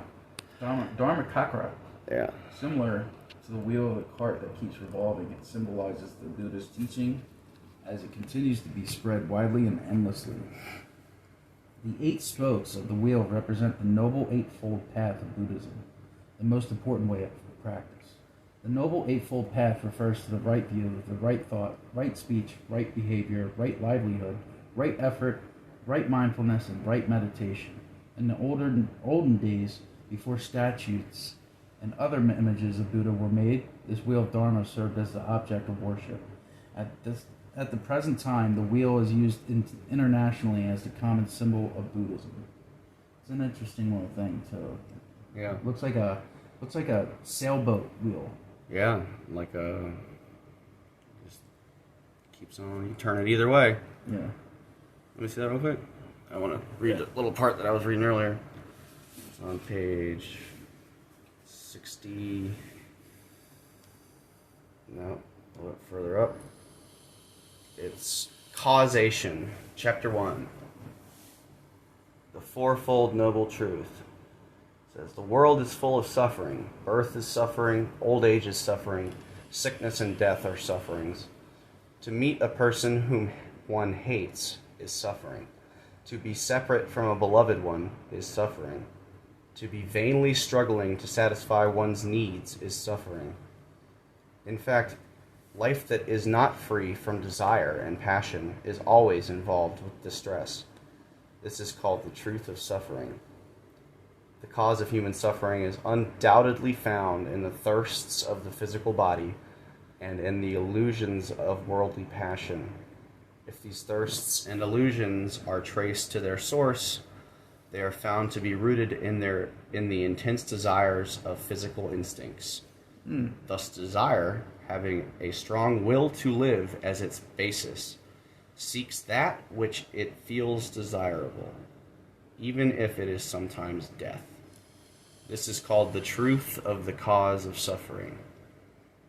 If desire, which lies at the root of all human passion, can be removed, then passion will die out and all human suffering will be ended. This is called the truth of the cessation of suffering. Sounds like the gift and the curse right there. It's neither. It's just it. Yeah. It is the end, the cease. That's it. You won't know, because it'd be the end of it. Yeah. In order to enter into a state where there is no desire and no suffering, one must follow a certain path. The stages of this noble eightfold path are right view, right thought, right speech, you just read this, right behavior, right livelihood, right effort, right mindfulness, and right concentration. This is called the truth of the noble path to the cessation of the cause of suffering. People should keep these truths clearly in mind, for the world is filled with suffering, and if anyone wishes to escape from suffering, he must sever the ties of worldly passion, which is the sole cause of suffering. The way of life which is free from all worldly passion and suffering can only be known through enlightenment, and enlightenment can only be attained through the discipline of the Noble Eightfold Path. Okay. See, it's kind of redundant how it's written. A little bit. And it keeps resulting to the fact that if you don't like life on life's terms, then go live in the woods. You could. Or That's what I got live from without attachment. Go find a mountain peak. Right? How else would you do it? Yeah.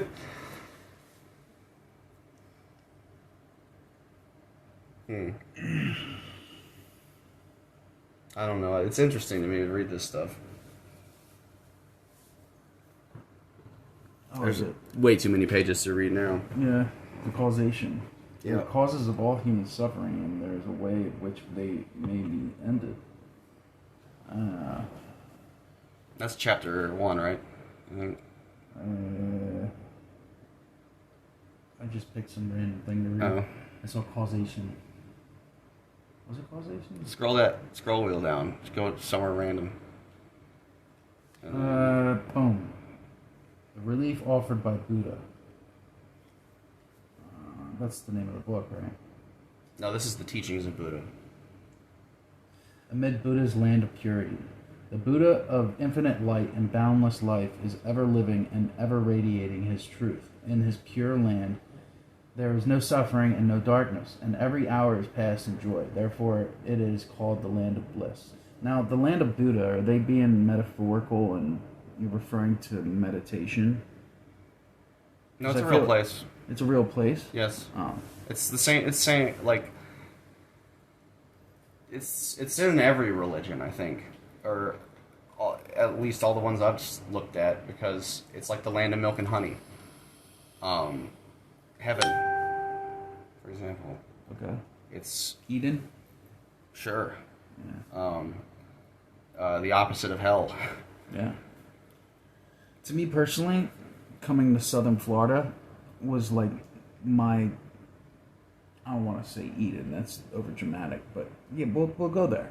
Compared to Philadelphia, like Philadelphia, especially in the wintertime, it's really gray and dull and gloomy and just depressing. I guess it also depends on the people, places, and things you are around. Well, let me stop you right there and say that it's not a physical place. Well, yeah, no, I understand that. Okay. But I also understand that Buddhism has a lot to do with meditation, right?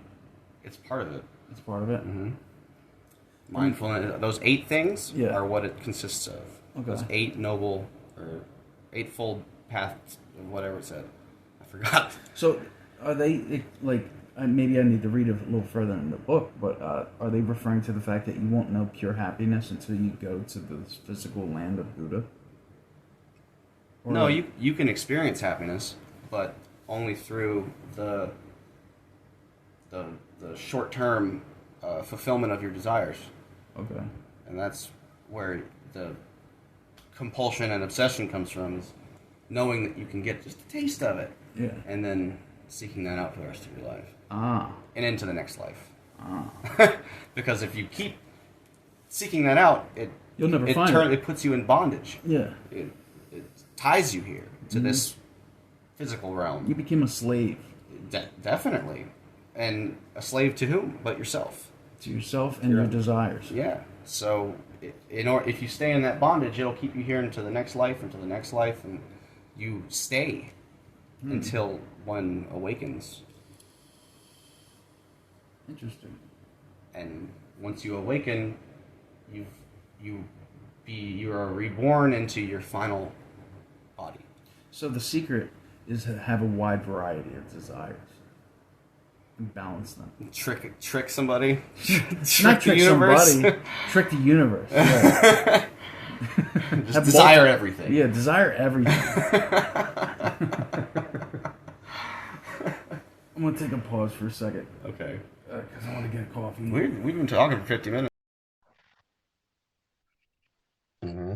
That's about it. That's all I got. Was that decent? Yeah, Yeah. yeah. Hear me clapping? I'm good. Yeah.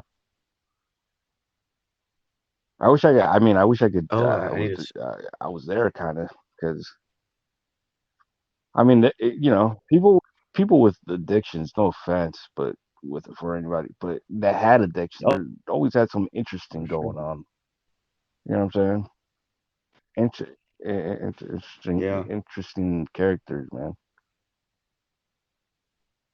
So much happening. They're involved with so much. It's just like Yeah, not and it's even hard that. to It's get just in, there's in a under story an there. hour, you know, Always a story. And it's because interesting.